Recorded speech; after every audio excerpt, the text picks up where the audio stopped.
Hey, what's up guys? Welcome back. It's your boy Mondo. On today's episode, we're working on a 2016 Toyota Tundra. This will be the second, no, my mistake. This will be my third Tundra I tuned. The first one being my old Tundra, which my brother Dan owned, and now my real close friend Javi owns. So it's still in good hands. The second one was a supercharged one. I don't know if I made a video on it. I'm not too sure. The third one would be this one. This is a 16. This was also from a close friend of mine. Ludwin put it together. He has headers, JBA headers, stock holder intake, well, stock intake. And the cool thing about this one is that it's flex fuel, so it has the bigger injectors, and he brought it to me with some E85 in the tank. So we're about to push it with E and see how much power we can actually get in. I already did 2 pulls. I'm about to show you the results from it. But yeah, I'm actually pretty excited, as this is not my average car. It's not something that I'm working on day in, day out. So it's always good to stay updated, learn as much as I can, learn different platforms. And being a huge Toyota fanboy, since I owned my Tundra, I've always liked them. And it's always bittersweet to see a Tundra back on my dyno. This one has the Sahara sand color, I believe that's what it's called. I'm not too sure, but it is one of my favorite colors, and I'm actually pretty excited for it. We're already seeing really good results, and that's with just one basic tune. This truck did have my really basic tune that I had sent him from the beginning, but we were running into some problems. Now he added headers. It's my mistake. I was running into some problems on the dyno, and I had to make some adjustments before running it, and which is why we saw these low numbers. So now it has my first adjustment, and well, let's go take a look at these numbers. So first pull, the problem with the Tundras is every time I flash, it takes out the knock learn factor, which is how it learns the octane. So it takes it to the minimum timing, and you're gonna need a few pulls to be able to get to where you will be running once it learns the octane. So basically this would be very similar to what we would be running on 91. And this area right here that you're seeing is because the converter locks up before I punch it. Then I punch it, it unlocks, and then we have this spike right here because the converter locked up again. So even so this was the first pull I was able to do. The problems I mentioned earlier I was having was it would downshift on me when I punched it. So I had to go in and flash it to where I tell the transmission not to downshift, which is why it reverts me to the base spark table. And that's why the numbers are low. So that's 91 timing. Now I adjusted everything for flex fuel, and we picked up, so right here we're at 274, and now we're at 294.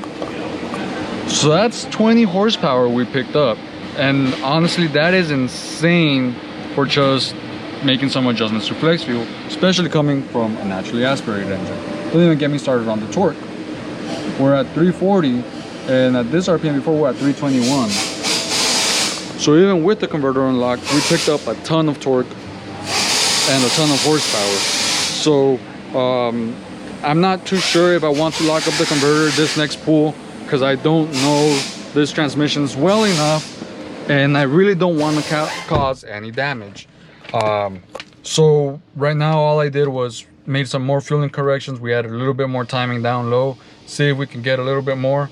I would really like to get this truck into the 300 wheel horsepower range. So I think it might be doable. Right now I'm at 294. Timing is still a little low for being 85. The only other thing is we don't have high flow cats on these. We have full size cats, and there's no X pipe. He is running the TRD exhaust, which is straight dual out the back. So I think if he were to add an X pipe and some high flow cats, this truck would pick up even more power. So that being said, let's get to it.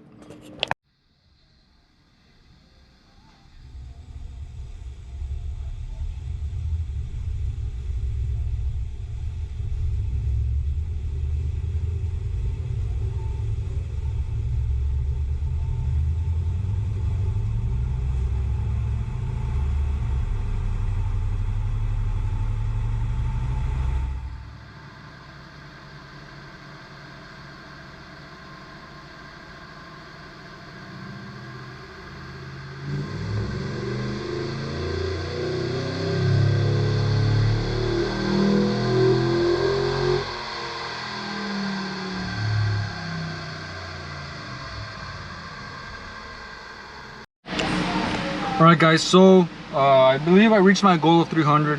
That was a pull you guys just saw. As of right now, I'm about done dialing in spark and fuel. My next goal is going to be to work on VVT, which is variable valve timing. That's what Toyota calls it, VVTi, and we're working on that. That's gonna be my next step. As of right now, yeah, I believe 300 is the most I saw, but we picked up a ton of low-end torque. Let's go take a look at it. But yes, horsepower, I reached my goal. Obviously, I'm not gonna stop there. We're gonna work on the valve timing now. Hopefully we can get an extra 5, I believe, if we're lucky. But we picked up an insane amount of torque and an insane amount of horsepower. Here we go, right on the dot. So, the other thing is, I don't know how accurate my dyno has been reading lately. I have been running into issues. Unfortunately, I haven't had a car that's capable of getting me to 180 safely, and that being manual. Usually I use my car for that, but for those that don't know, my car has a bad CV axle boot.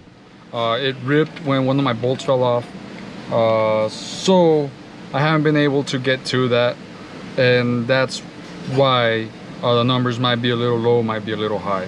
Just above certain mile per hour, the dyno doesn't calculate enough of the roll speed and slow down, and that's been affecting a lot of my numbers. But as we know, a dyno is used just for gains, and it's a tuning tool. We're not chasing high horsepower, we're chasing reliability and consistency. So yeah, so even if we are making over 300, I can't show him that, but I can show him that we picked up 20-25 horsepower, which is what matters. So we're measuring gains. Yeah, so that being said, I would yeah, unfortunately the Wi-Fi is super slow back here, and it keeps freezing on me at certain percentage, so I'm gonna have to reboot this and reflash it, and hopefully we can get a little more horsepower by tuning the valves. All right, so let's do one more pull and check it out. All right, guys, so I retarded the intake valve 5 degrees first, lost a little bit of power, not enough to justify. I retarded another 5 degrees and we lost an insane amount of power. So now what I'm gonna do is I'm going to advance it. I'm gonna go back to stock and advance it an extra 5 degrees and see if that gives me some more horsepower, which I'm hoping it does. If not, I'm gonna leave the intake back at stock and I'm gonna start messing with the exhaust valve. So new results are in. Even after going to stock and retarding it an extra 5 degrees, I still lost horsepower. So comes to the conclusion that the stock valve angles or cam angles, whatever you want to call them, is optimal.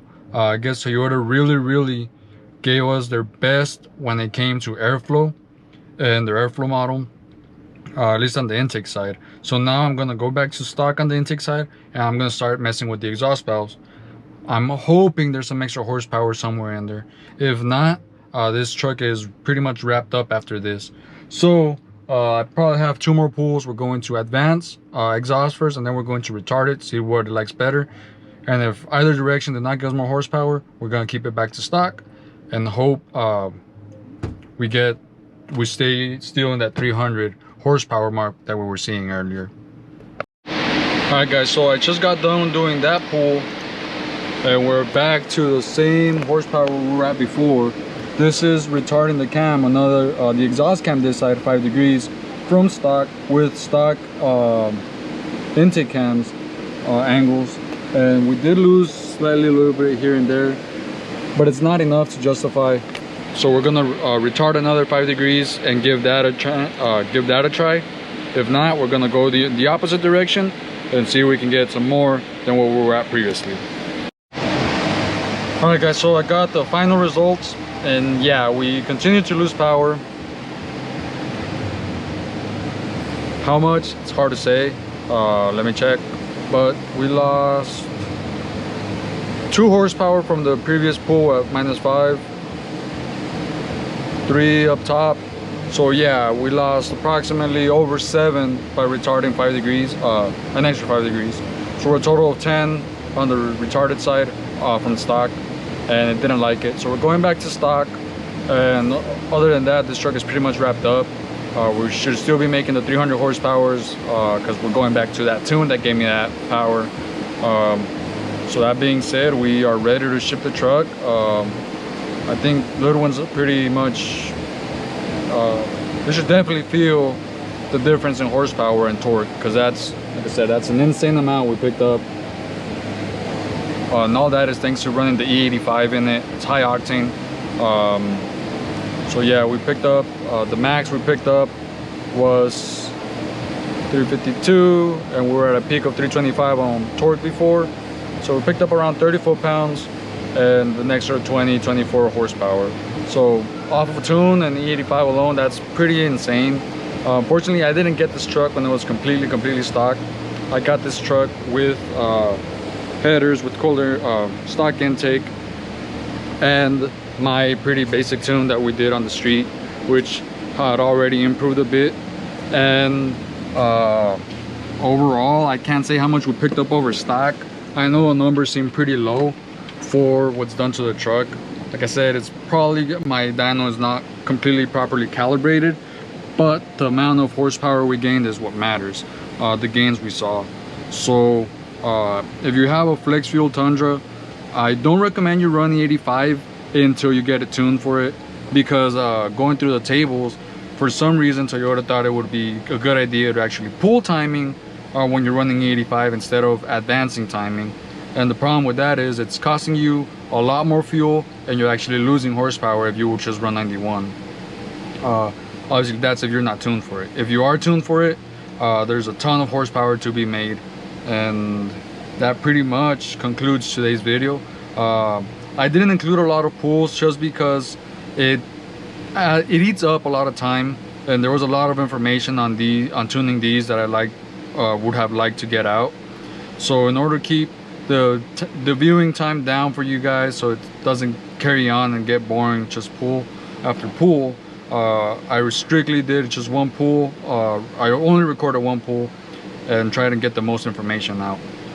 So yeah, I just flashed it back to stock on the cam angle side, and everything else is how we had it before. So once again, this concludes today's video, and thank you guys for stopping by. Leave a comment, leave a like, show me what you guys want to see. It's super crucial to get feedback. Just good video and stuff like that isn't really enough. I would like to get more feedback so I can cater to your guys' to see what else you guys want to see. If there's something you guys would like for me to test, if there's something you guys have been curious, leave a question in the comments, and I will hopefully answer it as accurate as I can, or I will make a video for it if I have a car come in with that I can use to answer said questions. So once again, thank you guys, and I'll see you next week.